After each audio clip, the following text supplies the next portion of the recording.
Hello students, आप सभी का स्वागत है जय सैनिक क्लासेज में। तो आज हमारा यांत्रिकी में ही पार्ट 8 है। तो आज हम इसके बारे में देखेंगे कि हमने जो पार्ट 7 था उसमें हमने ज्वारीय ऊर्जाओं के बारे में जाना था कि ऊर्जा क्या होती है, यह कितने प्रकार की होती है, और जो ब्रह्मांड की जो ऊर्जा होती है वो हमारे पास क्या होती है, नियत होती है। जितनी कोई वस्तु यदि गति करेगी तो वापस में अपनी स्थिति पर, प्रारंभिक स्थिति पर वापस आ जाती है।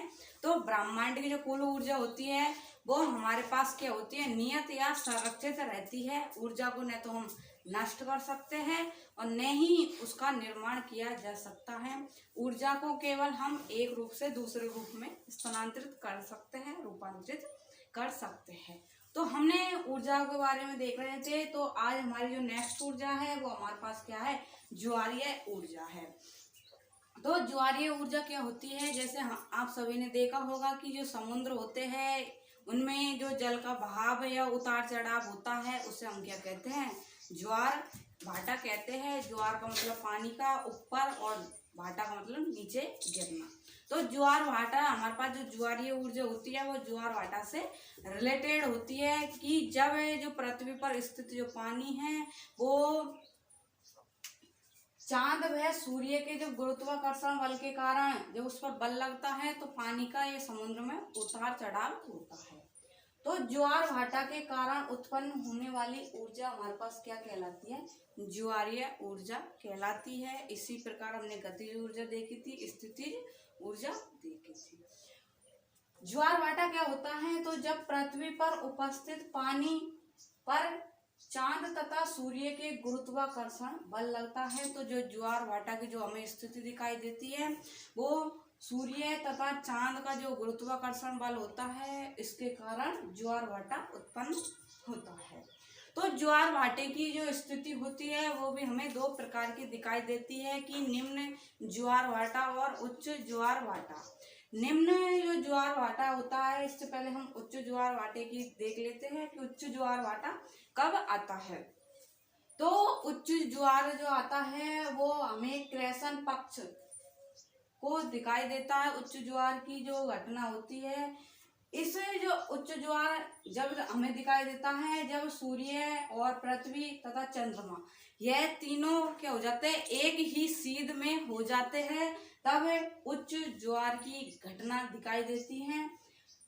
यदि सूर्य और चांद के मध्य यदि पृथ्वी आ जाती है और ये तीनों एक ही सीध में हो जाते हैं तो हमें उच्च ज्वार की घटना दिखाई देती है। आपका यह जो सवाल है यह आपका भूगोल में भी आता है, ये भूगोल से रिलेटेड है, और जबकि यहाँ पर जो ज्वारीय जो ऊर्जा है वो आपका फिजिक्स से रिलेटेड है, इसलिए यहाँ पर उच्च ज्वार और निम्न ज्वार आया है।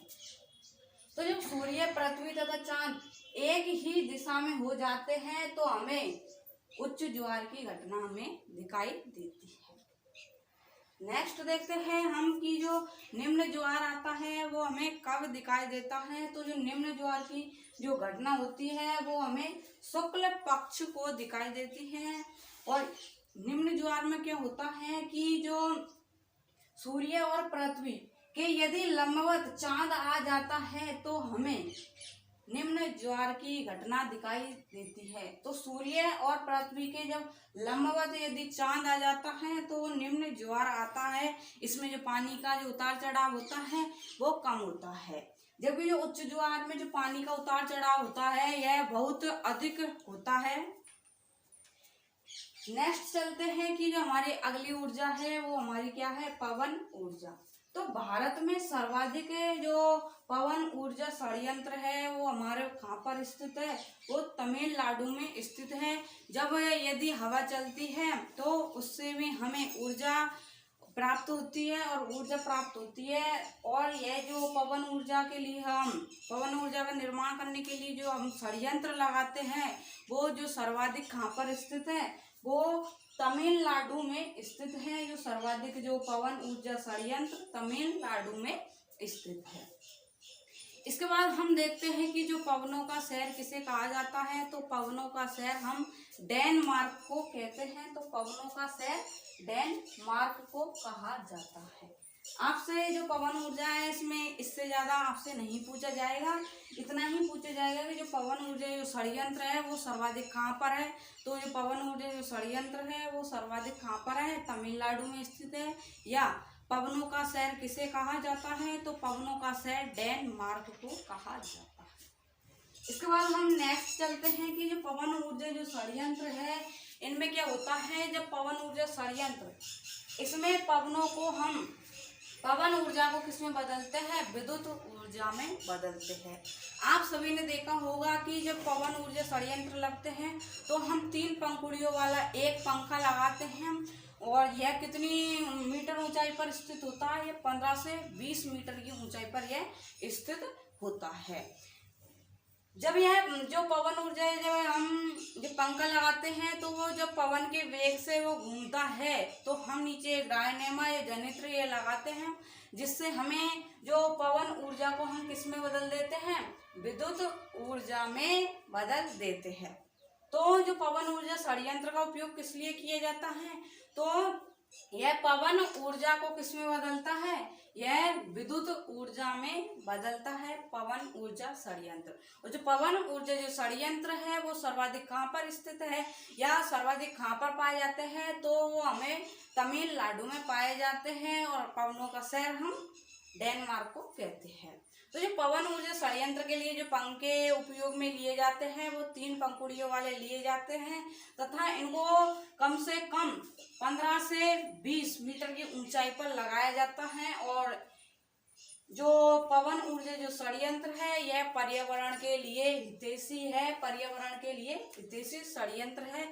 इससे पर्यावरण पर कोई हानिकारक प्रभाव नहीं पड़ते हैं, इसलिए यह क्या है, पवन ऊर्जा षड्यंत्र पर्यावरण के लिए हितैषी है।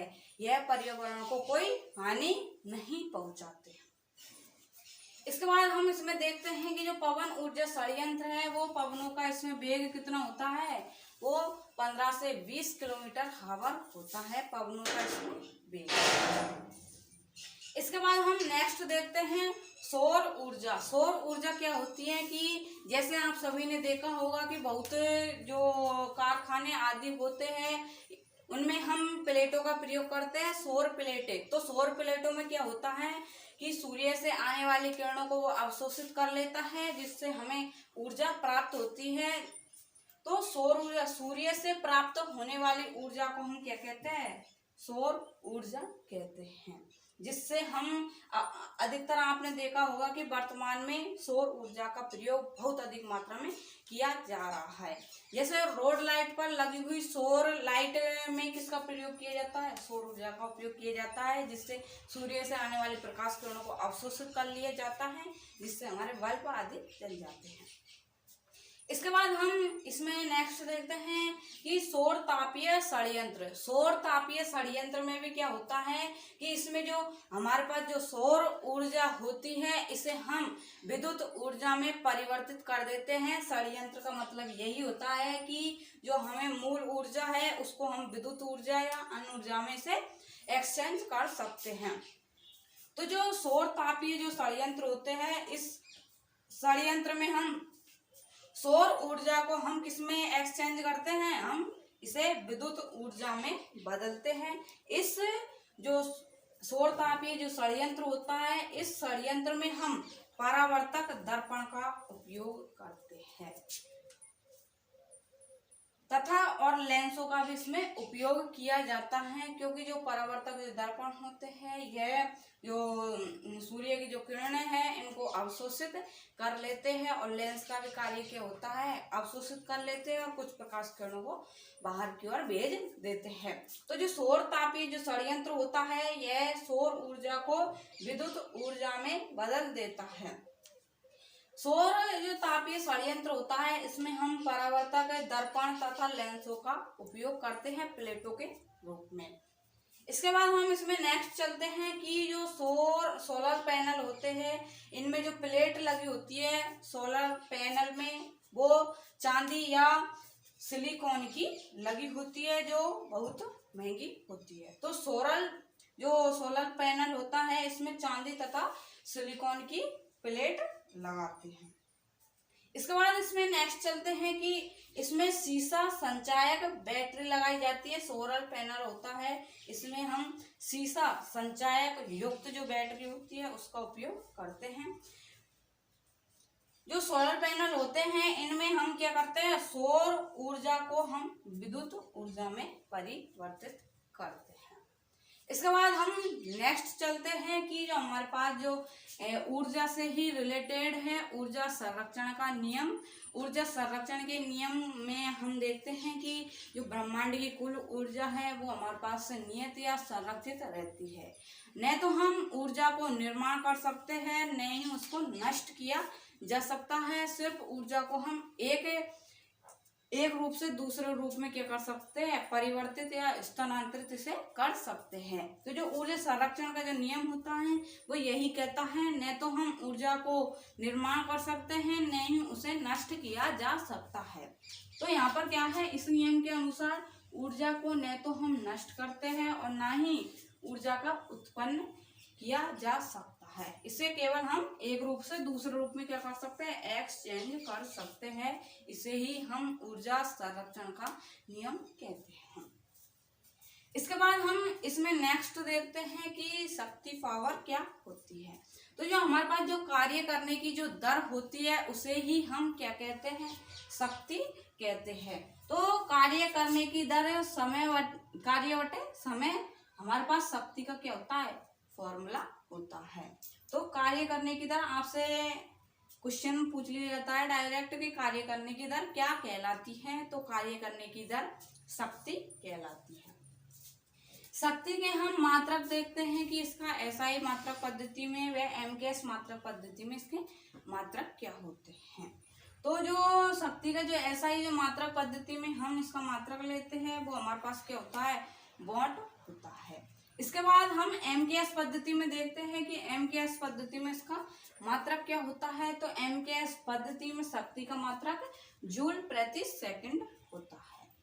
यहाँ से हम इसका एमकेएस पद्धति से इसका मात्रक निकाल सकते हैं कि कार्य का जो हमारे पास जो मात्रक होता है वो जूल होता है और समय का हमारे पास क्या होता है, सेकंड होता है। जबकि ऐसा ही मात्रक पद्धति में हम इसको शक्ति को वॉट में लेते हैं। इसके बाद हम इसकी बीमा देखते हैं कि जो हमारे पास जो शक्ति की जो बीमा होती है M1L2T-3 होती है। कार्य जो हमारे पास जो शक्ति होती है वो एक प्रकार की हमारे पास क्या होती है, अदिश राशि होती है। इसमें हमें दिशा की आवश्यकता नहीं होती है, केवल परिमाण की आवश्यकता होती है। थैंक यू, धन्यवाद। यदि आप सभी को हमारी ये वीडियो अच्छी लगी हो तो प्लीज इसको लाइक कर देना और सब्सक्राइब कर देना, बेल आइकन दबाना न भूले ताकि आने वाला नोटिफिकेशन आपको आसानी से प्राप्त हो जाए। नेक्स्ट जो हमारी क्लास डलेगी उसमें हमारा अगला टॉपिक शुरू होगा और देखने के लिए आप फॉलो करें। Thank you.